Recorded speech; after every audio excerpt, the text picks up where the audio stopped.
Dieu. Et ce matin, on est dans la période de Noël. Ok, c'est bientôt, c'est la semaine prochaine. J'espère que c'est... Cette semaine, hein? Oui, non mais dimanche, pour moi, on n'a pas encore entamé la nouvelle semaine. Demain, c'est la semaine prochaine, c'est ça que je veux dire. J'espère que vous avez tout préparé. Vous avez acheté vos cadeaux, hein, on connaît les retardataires qui vont acheter les cadeaux 23, 24, que sais-je encore. J'espère que tout est prêt pour ceux qui fêtent Noël, en tout cas. Et j'aimerais vous parler d'un sujet qui est particulier durant cette saison de Noël. Et mon sujet ce matin, ça va être les révélations. Les révélations parce que Noël, c'est une question de révélation. Une question de révélation. Vous savez, le mot révélation, en grec, c'est apocalypto. Vous savez, ce mot qui a donné le livre Apocalypse. Apocalypse, en fait, ça veut dire révélation. Quelque chose qui est... littéralement, la définition, c'est dévoiler une chose, cachée de sorte qu'elle soit connue telle qu'elle est. C'est ça. Et Noël, c'est une question de révélation. Noël, c'est finalement le couronnement de la révélation. Le couronnement, parce que la Bible va dire que dans les temps anciens, Dieu nous avait parlé à travers les prophètes. Ça, c'est l'hébreu, commence comme ça. Dans les temps anciens, Dieu nous a parlé par les prophètes. Mais maintenant, vous voyez la petite illustration qui est là, vous vous dites, mais qu'est-ce que c'est? Maintenant, Dieu nous parle par son Fils. Par son Fils. Et Noël, c'est le couronnement de la révélation de Dieu pour l'être humain. Et c'était quelque chose que Dieu avait en lui caché de toute éternité. Depuis toujours. Paul va dire, c'est dans 1 Colossiens, je le cite, il dit, le mystère caché de tout temps et de tous les âges, mais révélé maintenant à ses saints. Le couronnement de la révélation, c'est qui? Attention, dévoilé. C'est le Fils. Dieu avait quelque chose à nous révéler. C'est son Fils. Et ce matin, j'aimerais vous dire que Noël est une question de révélation. Son plan du salut est maintenant révélé dans sa plénitude. Avant c'était sous la loi, mais maintenant Jésus-Christ, le voile est ôté. C'est la plénitude du salut. Et j'imagine que si vous êtes là, c'est qu'un jour vous avez eu cette révélation de Jésus-Christ. Non? C'est qu'un jour vos yeux se sont ouverts et vous avez vu Jésus. Vous avez vu qu'en Jésus, je suis sauvé. Il y a la révélation du salut pour moi. Je peux être sauvé du péché, sauvé de l'enfer. La révélation. Vous avez tous eu cette révélation. Levez la main pour ceux qui ont eu cette révélation. Peut-être qu'il y en a, ils n'ont pas eu cette révélation de Jésus. Mais je prie que vous puissiez ce matin avoir la révélation de Jésus. Afin d'obtenir votre salut. Amen. Et ce matin, vous voyez le titre, c'est Révélation au pluriel. Parce que ce matin, je vais parler des révélations. Des révélations. Parce que la vérité, c'est qu'il y a d'autres révélations. Des révélations auxquelles tu peux avoir accès et qui sont disponibles pour toi. Il y en a d'autres. Dieu a des choses à révéler. Mais j'aimerais te dire que ces révélations, ces autres révélations, absolument toutes, elles sont contenues dans le Fils. Toutes ces révélations, elles sont contenues en Jésus. Elles sont disponibles, elles sont accessibles pour toi. Il n'y a rien, absolument rien, aucune autre révélation en dehors de Jésus-Christ. Hein? Les musulmans disent que après Jésus, il y a eu une révélation, l'évangile, et ensuite Dieu a donné une autre révélation, le Coran. Mais c'est totalement faux, on le sait. Parce que le sceau de la révélation, c'est Jésus. Amen. C'est ce Fils qui est là. Il n'y a absolument rien. Il y a d'autres révélations, mais toutes ces autres révélations, ces vérités, qui sont des fois voilées à nos yeux, elles sont toutes contenues dans le Fils. Elles viennent toutes de là. Et où est-ce que, sur la terre, on a accès à ces vérités et à ces trésors? Où est-ce qu'on peut trouver? Dans la parole. La Bible, frères et sœurs. Je voulais faire ça, mais c'est pas une Bible. Vous allez dire, pourquoi il aime ça taper dessus là? Il y a l'application de la Bible dedans, ok? Dans la parole. Parce que il y a des vérités dans la parole, des trésors, des choses qui sont peut-être des fois cachées à tes yeux et qui pourtant sont là devant nous. Et le Seigneur veut nous donner encore des révélations. Amen. C'est pour ça, frères et sœurs, qu'en tant que chrétiens, il est important que dans notre marche, nous ayons régulièrement des révélations. Ça fait partie de la marche du chrétien, d'avoir des révélations. Regardez ce que va dire Paul, ça va s'afficher. Paul va parler aux Éphésiens. Il va s'adresser aux Éphésiens. Les Éphésiens sont chrétiens. Rappelez-vous, dans les Actes, Paul a été à Éphèse, c'était des idolâtres. Ils sont venus, ils ont tout brûlé, ils se sont tournés vers Jésus, ils ont eu la révélation du Fils. Ils ont vu ce Fils-là. Ils ont dit, mais oui, mais c'est lui la vérité, c'est lui le salut. Et regardez ce que Paul va leur dire. Regardez ce que Paul va dire aux Éphésiens. Chapitre 1, à partir du verset 17, tu peux l'afficher, Samuel. Je ne cesse de dire, par reconnaissance à Dieu à votre sujet, quand je fais mention de vous dans mes prières. Je demande que le Dieu de notre Seigneur Jésus-Christ, le Père qui possède la gloire, vous donne, par son esprit, sagesse et révélation, pour que vous le connaissiez, qu'il illumine ainsi votre intelligence, afin que vous compreniez en quoi consiste l'espérance à laquelle vous avez été. L'espérance à laquelle vous avez été appelés. Amen. Il parle à des chrétiens, là, Paul. Ce qui veut dire que quand tu es chrétien, tu as encore besoin de révélation. Tu as encore besoin d'expérimenter, de faire l'expérience de certaines révélations. Il y a des choses qui, à tes yeux, sont voilées. Et ça demande au Saint-Esprit de venir et de retirer le voile, afin de voir telle que la chose est. Amen. Alors, ce matin, c'est ma prière pour vous. C'est qu'en sortant de ce lieu, vous commenciez, vous rentriez chez vous, et même dès que je suis en train de prêcher, je le crois, vous commenciez à recevoir des révélations de la part du Saint-Esprit. Des révélations qui concernent le Fils, qui sont contenues dans le Fils, qui concernent le Fils et qui te concernent toi aussi. Et je vais en venir. Alors, il est important, si pour Paul c'est important que les Éphésiens reçoivent des révélations, c'est important pour toi que tu reçoives des révélations. Premièrement, pourquoi c'est important de recevoir des révélations encore aujourd'hui? Pourquoi? Regardez ce que Paul dit, simplement, c'est dans le texte. Je demande que de Dieu, de notre Seigneur Jésus-Christ, le Père qui possède la gloire, vous donne par son esprit sagesse et révélation pour que vous le connaissiez. Pour que vous le connaissiez. Frères et sœurs, il n'y a aucun autre moyen de connaître Dieu s'il n'y a pas une révélation. Ça demande une révélation. Vous savez, vous avez beau prendre votre Bible, la lire, la connaître par cœur, connaître tous les versets par cœur, vous passez à côté de Jésus. Vous pouvez passer à côté des révélations de Dieu pour votre vie. Vous savez, il y a plein de gens dans le monde qui connaissent très bien la Bible. Et ils ne sont pas chrétiens. Mieux que vous et moi. Il y a des historiens, il y en a, ils ont dédié leur vie à l'étude des textes, et pourtant, ils ne croient pas. Ils n'ont pas de révélation. Absolument pas. Et un exemple que j'aime bien prendre. Vous savez que Satan, il connaît mieux la Bible que toi et moi. N'aie pas peur de Satan, il a été vaincu. Je confirme. Vous saviez ça? Satan, il connaît mieux la doctrine que toi et que moi. Il sait ce qu'il faut croire. Il connaît la Bible par cœur. Il a vu l'Esprit de Dieu inspirer des hommes pour l'écrire, et pourtant il n'est pas dans la vérité.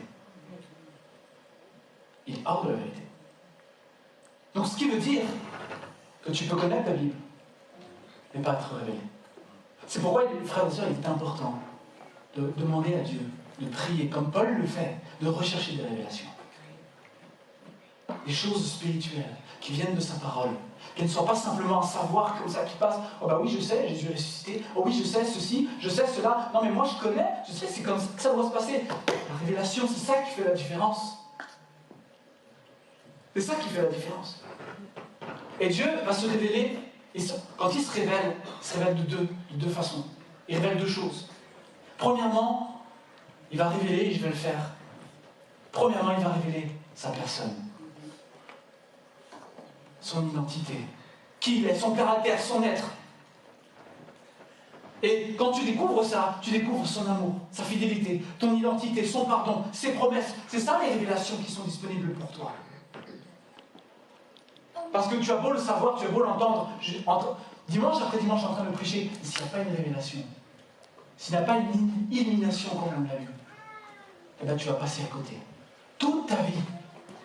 Et pourtant, c'est disponible pour toi. Toute ta vie. Vous savez, le Seigneur m'a fait la grâce.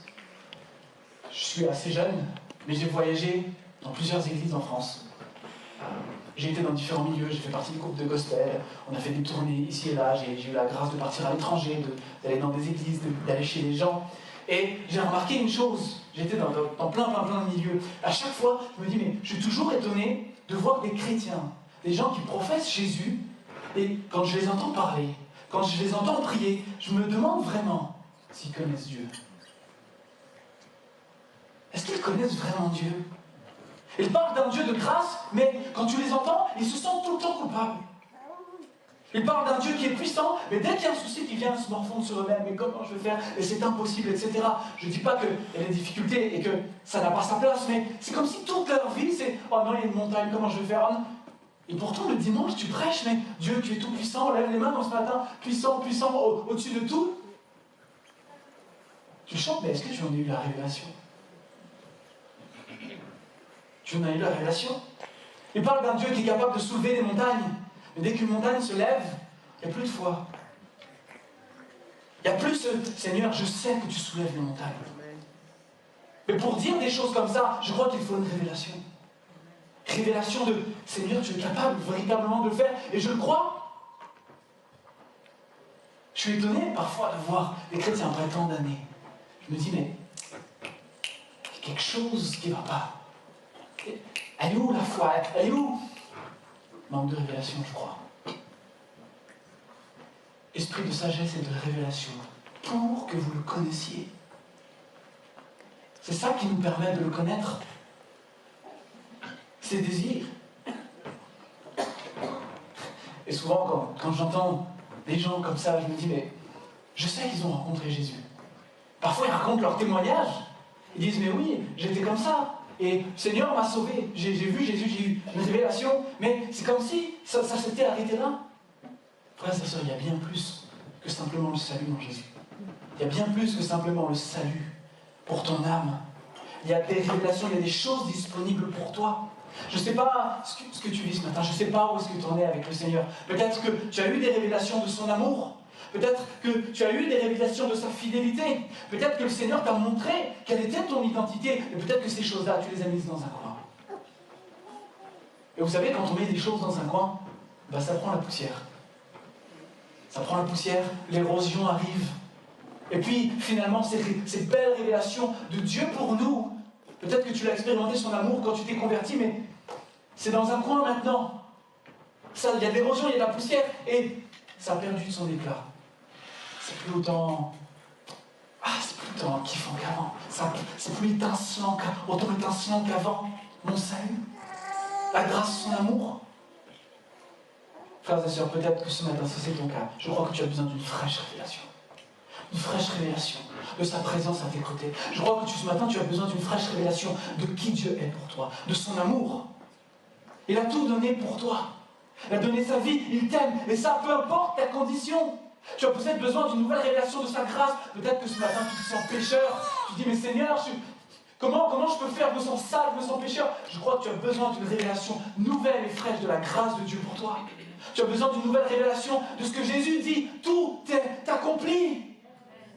Absolument tout. Tu as besoin d'une fraîche révélation que Dieu est fidèle à tes côtés. Que comme Shadrach, Meshach et Abednego, alors qu'ils sont dans la fournaise, alors qu'ils sont dans la difficulté, il y a un homme qui se tient à côté d'eux et qui ne les abandonne pas dans le feu. Peu importe ce que tu traverses, tu as besoin d'une fraîche révélation, peut-être. Ou peut-être tu as besoin d'une révélation, tu n'as pas encore eu cette révélation. Tu as besoin, comme le serviteur d'Élisée, c'est ça?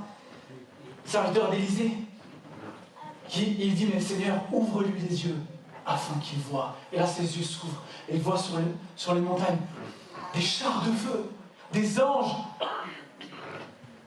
La révélation, ça t'ouvre les yeux sur la réalité, sur la vérité. Vérité spirituelle, du monde spirituel. Des choses que, humainement, on ne voit pas, on ne comprend pas. Mais il y a une autre réalité derrière, frères et sœurs. Le monde spirituel. Et on a besoin que nos yeux s'ouvrent. Que lorsque tu es dans la tempête, que tes yeux s'ouvrent, que tu n'es pas seul. Christ est avec toi. Je prie ce matin que tu puisses recevoir les révélations.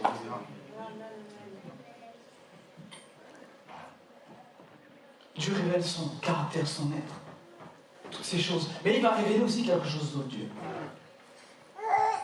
Quand Dieu se révèle, il fait connaître ses plans, sa volonté et ses désirs.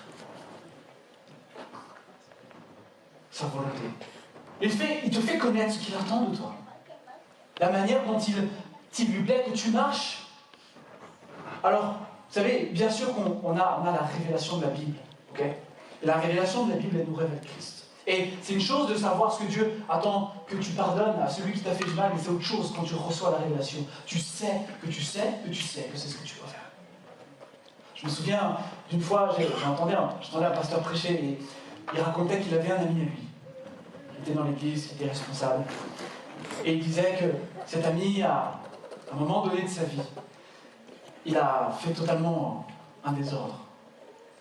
Il a trompé sa femme, il est parti loin de ses enfants, etc. Et c'était très très compliqué. Et ça a duré à peu près 2 ans. Et ce pasteur le voyait régulièrement, cet ami lui parlait, il lui dit, écoute, tu sais, t'as grandi dans l'église, tu connais l'église, t'as servi dans l'église, tu connais la parole de Dieu en plus. Hein? Genre, tu sais que ce que tu fais, c'est pas bien. Reviens au Seigneur. Reviens, change ta vie, change ça, va voir ta femme, etc. Il n'y avait rien à faire. Absolument rien à faire. Tout ce que le pasteur disait, c'est lui glisser dessus, c'est lui passer au-dessus de la tête, c'était... Puis à un moment donné, le pasteur était tellement désespéré. Il devait recevoir son ami chez lui, encore une fois, pour discuter avec lui. Et juste avant que son ami arrive, le pasteur raconte, il allait dans son bureau et il a dit, écoute Seigneur, je ne sais pas quoi dire. Je ne sais pas quoi dire qui va faire la différence. Qu'est-ce que je pourrais dire qui va changer la situation, qui va apporter? Il dit, Seigneur, j'ai plus rien à donner. Seigneur, je prie que tu puisses lui donner une révélation. Puis il arrête sa prière, son ami arrive. Puis il commence à discuter, comme toujours, parce qu'il a gardé contact avec lui. Et à un moment donné, en plein milieu de la conversation, l'ami dit, attends, excuse-moi. J'ai absolument rien écouté de ce que tu racontes depuis le début. Mais je sais ce que je dois faire. Je sais ce que je dois faire. Il faut que j'aille retourner ma femme et que je lui demande pardon. Il faut que j'aille voir mes enfants, que je leur demande pardon. Il faut que je sorte de la situation dans laquelle je suis. Il faut que je remette ma conduite droite devant le Seigneur. Je sais ce que je dois faire maintenant. Il a eu une révélation. Il a eu une révélation.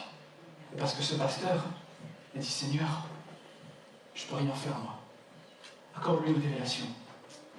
Tu as beau parler, discuter, avoir de belles paroles. Tout ce que tu dis peut être très beau, très biblique. Tu dis, mais Seigneur, c'est ta parole. Mais s'il n'y a pas de révélation, passe à côté. Et ce gars-là, il a remis sa vie en ordre, totalement. Et aujourd'hui, il resserre dans l'église et il me semble qu'il est pasteur. C'est une histoire qui date d'il y a plus de 30 ans. Aujourd'hui, il est pasteur dans une église. La révélation, elle va t'emmener dans la volonté de Dieu. Est-ce que tu sais ce que Dieu attend de toi? Est-ce que tu sais? Est-ce que tu connais l'appel de Dieu sur ta vie? Tu sais ce que Dieu te demande? Pourquoi il t'a placé sur terre? Bien sûr, pour le connaître, pour être avec lui, mais il a autre chose pour toi à te révéler. Sa volonté, ses plans, son appel pour toi. Et vous savez, moi, j'ai déjà entendu des gens dire, même des responsables dire, écoute, on a des jeunes, des gens qui viennent, qui disent, je sais pas trop quel est mon appel, etc. Et j'ai déjà entendu des gens dire, écoute, regarde les dons, les talents, et tu sauras ce que Dieu t'appelle à faire. Mais moi, je ne crois pas que Dieu fasse comme ça. Je ne crois pas que Dieu nous laisse deviner. Qu'est-ce qu'il attend de nous? Si je suis là aujourd'hui, c'est pas parce que j'ai deviné. C'est parce que j'ai eu une révélation. Quand il s'agit de l'appel de Dieu, Dieu ne nous laisse pas deviner. Je ne dis pas que Dieu, à des moments, ne va pas nous laisser chercher, qu'il nous a mis des dons et que nos yeux ont besoin de s'ouvrir dessus. C'est pas ce que je suis en train de dire. Je suis en train de dire que quand il s'agit parfois de choses spécifiques, il y a la révélation. Dieu n'est pas quelqu'un qui dit « Ah, devine !» Non, Dieu nous révèle. Si je suis là aujourd'hui, c'est parce qu'un jour, j'étais dans ma chambre, j'étais avec la parole, l'Esprit est venu, il m'a dit « Attends, prêche. » Autrement, je ne serais jamais là. Il y a une révélation. Est-ce que tu sais ce que Dieu attend de toi? Parce que tu sais que tu peux le demander. Tu peux prier. Dire, Seigneur, révèle-moi. Révèle-moi. Ce que tu attends de moi sur la terre. Est-ce que tu sais ce que Dieu dit à ton sujet? Est-ce que tu sais ce que Dieu dit à ton sujet? Est-ce que tu sais que tu es un enfant de Dieu? Peut-être que tu as besoin d'une révélation. Peut-être si tu luttes encore avec certaines choses dans ta vie, c'est que tu as besoin d'une révélation de qui tu es en Christ. Je te pose la question, moi je n'ai pas la réponse et je ne m'attends pas à une réponse maintenant. Mais prends ça dans ton cœur. On a besoin d'une révélation pour le connaître. Connaître son cœur, son caractère, et puis aussi sa volonté. Puis on a, frères et sœurs, besoin de révélation, vous savez pourquoi? Bien parce que, deuxièmement, ça change notre conduite. La révélation, elle change notre conduite. Tu as beau savoir que si quelqu'un te demande de porter un fardeau avec lui sur 1 kilomètre, tu dois en faire 2, parce que c'est ce que le Seigneur nous demande. Matthieu 5, c'est 7. La béatitude. Tu as beau savoir ce que les habitudes de vie que Dieu te demande, mais quand tu en as la révélation, c'est différent. C'est différent. Parce que, en fait, quand tu as une révélation, c'est comme si les choses, elles étaient un peu plus faciles. Je ne dis pas que c'est facile, mais, bah oui, je sais ce que je dois faire. Esprit de révélation. Et on l'a lu, et aujourd'hui je ne vais pas insister dessus, mais c'est esprit de sagesse. Parce que la révélation te dit, voilà la chose telle qu'elle est, et l'esprit de sagesse te dit, voilà comment tu vas le faire.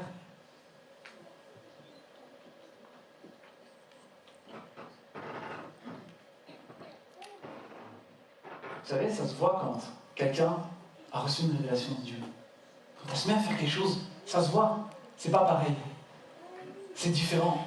Et vous savez, il y a une histoire comme ça dans la Bible, dans les évangiles, qui nous montre qu'il y a quelqu'un qui a vécu quelque chose et sa conduite était différente.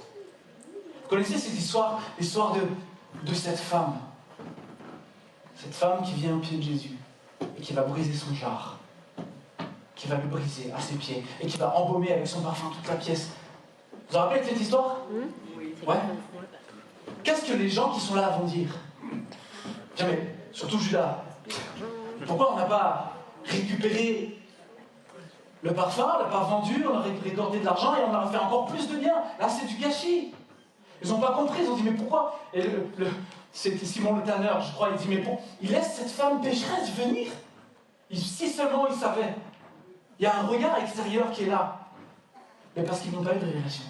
Et vous savez, cette femme qui fait ça, elle fait ça parce qu'elle a eu une révélation. Elle a eu la révélation que Jésus est celui qui l'aime.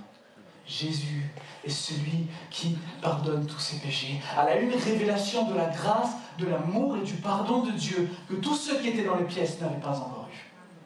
Elle savait sa condition, elle savait qu'elle était pécheresse. Elle s'est dit, mais lui, elle a eu cette révélation, lui, c'est lui qui va me pardonner.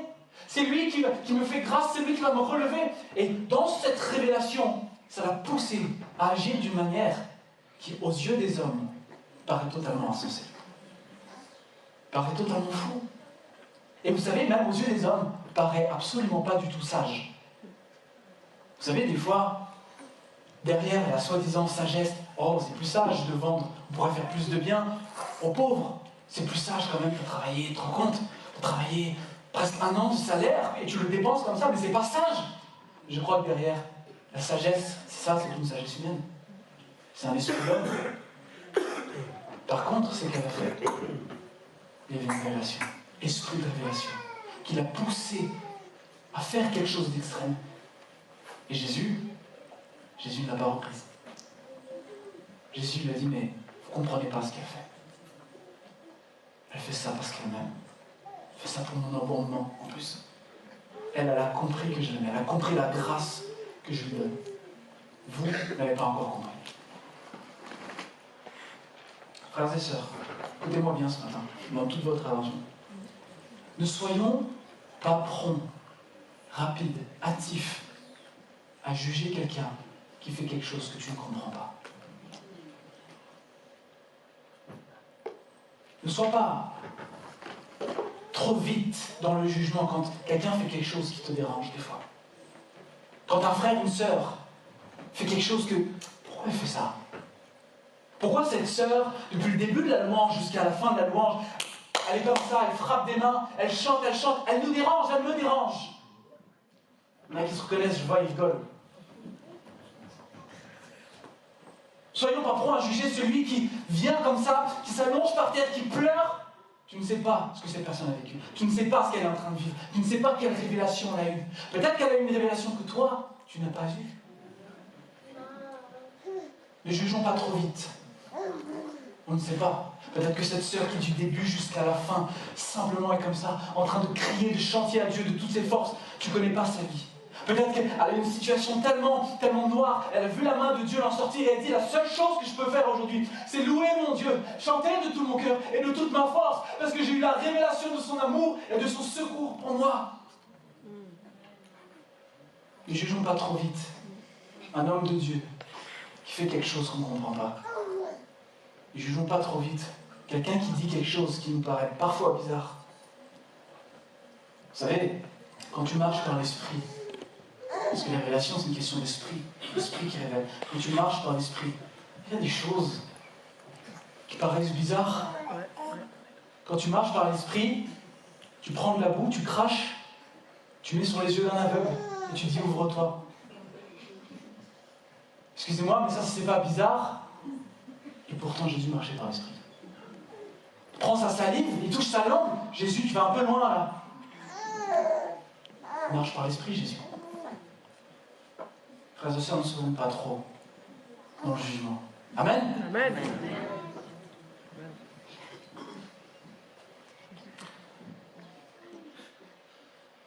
Révélation change ta conduite. Elle va te pousser à parfois faire des choses étranges. Et sois fidèle. Sois fidèle dans la révélation que Dieu t'a donnée. Protège-toi aussi de ceux qui, peut-être parfois, essaient de t'arrêter. Parce qu'ils ne savent pas la révélation que toi tu as eue. Et pourquoi tu te conduis comme ça. La révélation, elle change ta conduite. Et vous savez, je vais vous raconter une histoire, ce qui va m'emmener à mon troisième point.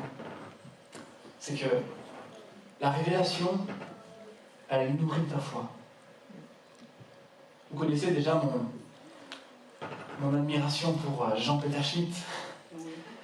Je vous conseille de vous procurer ces livres. Il y a des témoignages dedans exceptionnels.